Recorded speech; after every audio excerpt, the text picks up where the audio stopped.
नहीं है। जैसे ही राजा ने अपनी सातों पत्नियों को उस साधु की कुटिया की तरफ जाते हुए देखा, राजकुमार के पैरों तले जमीन खिसक गई। वह अपने मन में सोचने लगा कि ये क्या चक्कर है। तभी उनमें से एक रानी राजकुमार को देख लेती है, लेकिन रानियों ने अपने पति राजकुमार को नहीं पहचान पाई, क्योंकि राजकुमार अपने कानों में यंत्र लगाए हुए थे।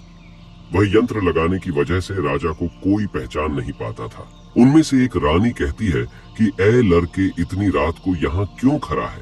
हमारी थाली लेकर के उस कुटिया तक पहुंचा। बिना कुछ सोचे समझे राजकुमार ने वह थाली अपने हाथों में ले ली और अपनी रानियों के साथ कुटिया तक जाने लगा। जब सातों रानियां और राजकुमार उस साधु की कुटिया में पहुंचते हैं, और राजकुमार कुछ भी नहीं बोल रहा था, क्योंकि राजकुमार देखना चाहता था कि हमारे प्यार में ऐसी क्या कमी है जो हमारी सातों रानियां इस साधु के पास आती है, और इस साधु के पास ऐसा क्या है जो हमारी सातों रानी अभी यहाँ आ रही है। वह राजकुमार छुप करके सब जानना चाहता था। इधर जब वह सातों रानियां राजकुमार को लेकर साधु के पास पहुंची, तो महात्मा राजकुमार को देखकर कहता है कि ये कौन है? तो सातों रानियां कहती हैं कि महात्मा जी, यह बालक हमें रास्ते में मिला, इसने हमारी सहायता की तो हम इसे अपने साथ लेकर आ गए। रानी कहती हैं कि एक काम करते हैं, इसे आज रात यहीं रहने देते हैं, कल सुबह होते ही यह चला जाएगा। वो साधु उनकी बातों को मान लेता है। वह साधु अपने एक शिष्य को बुलाता है और उससे कहता है कि आज रात के लिए इस बालक की रुकने की व्यवस्था कर दो। वह शिष्य राजकुमार को लेकर एक कमरे में जाता है। उस कमरे में एक चटाई बिछी हुई थी। शिष्य कहता है कि देख भाई, आज तुझे चटाई पर सोना पड़ेगा। वह शिष्य राजकुमार को इतना कहकर वहां से चला जाता है। राजकुमार उस कमरे में अकेला पड़ जाता है। अपने मन में सोचता है कि आज तो नौबत आ ही गई चटाई पर सोने की। राजा कहता है, चलिए कोई बात नहीं, आज की रात हम चटाई पर ही गुजार लेंगे। राजकुमार जैसे ही चटाई पर बैठने ही वाला था, उसे पनिहारिन की बात याद आ गई। वो सोचने लगा कि पनिहारी ने मुझसे कहा था कि जब भी तुम्हें चटाई पर बैठने की नौबत आए, तुम चटाई को अवश्य झाड़ लेना। चलो आज पहले झाड़ ही लेते हैं, हो सकता है इसका कोई राज हो। जैसे ही राजा ने चटाई उठाई तो उसने क्या देखा? उसने देखा कि एक बहुत बड़ा भयानक कुआं है। जब उस कुएं को देखा तो राजा के होश उड़ गए। राजा उस कुएं के अंदर झांक कर देखता है। राजा को अंदर बहुत सारे कैदी दिखाई देते हैं, जिन्हें उस्तादों ने अंदर कैद करके रखा था। उन कैदियों में से एक आदमी ने राजकुमार को पहचान लिया। वह आदमी राजकुमार से कहता है कि राजकुमार, आप यहाँ कैसे आ गए? राजकुमार कहता है कि धीरे बोलो, नहीं तो सब पोल पट्टी खुल जाएगी। तब सभी कैदियों ने कहा कि राजा साहब, आप यहाँ से भाग जाए। हम तो यहाँ से निकल नहीं पाए, लेकिन आप यहाँ से भाग जाए, नहीं तो आपका भी यही हाल हो जाएगा जो कि हमारा हुआ है।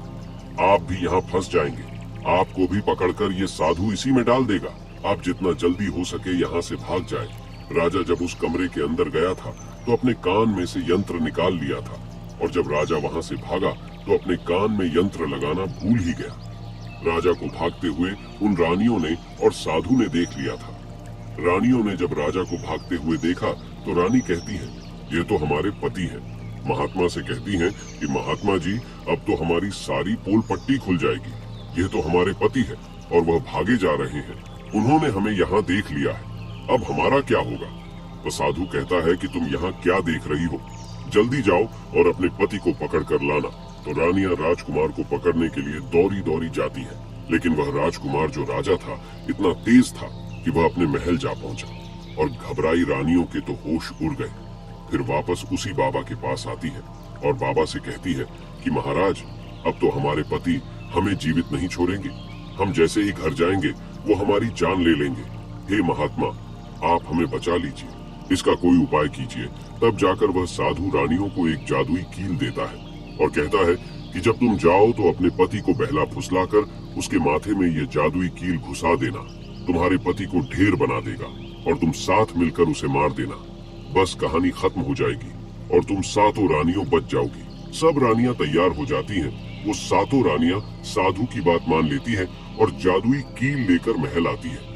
वह सातों रानियां आपस में विचार करती हैं कि राजा सबसे ज्यादा प्रेम सबसे छोटी वाली रानी को करते हैं, तो वह 6 रानियां मिलकर जादू वाला कील छोटी रानी को दे देती है और कहती है, ये लो, तुम्हारा काम है, तुम किसी भी तरह राजकुमार के सर में ये कील गाड़ देना। तो छोटी वाली रानी कहती है, ठीक है, और छोटी वाली रानी वह कील ले लेती है। जब राजा ने उन सातों रानियों को आते हुए देखा तो क्रोध में कहा कि पहले तुम यहीं रुको, पहले मुझे ये बताओ कि हमारे राज्य में और हम में ऐसी क्या कमी है कि तुम आधी रात को उस साधु के पास जाते हो, इसका क्या कारण है? पहले तुम मुझे ये बताओ। तो सातों रानियां हाथ जोड़कर कहती हैं, महाराज हमें माफ कर दीजिए, हमें लगता है कि उस साधु बाबा ने हम पर कोई जादू टोना कर दिया था, इसीलिए हमसे ऐसी गलती हो गई। आइंदा ऐसी गलती हमसे कभी नहीं होगी। छोटी रानी की ऐसी बातें सुनकर राजा उनकी बातों को मान लेता है, क्योंकि वह राजा छोटी रानी से बहुत प्रेम करता था।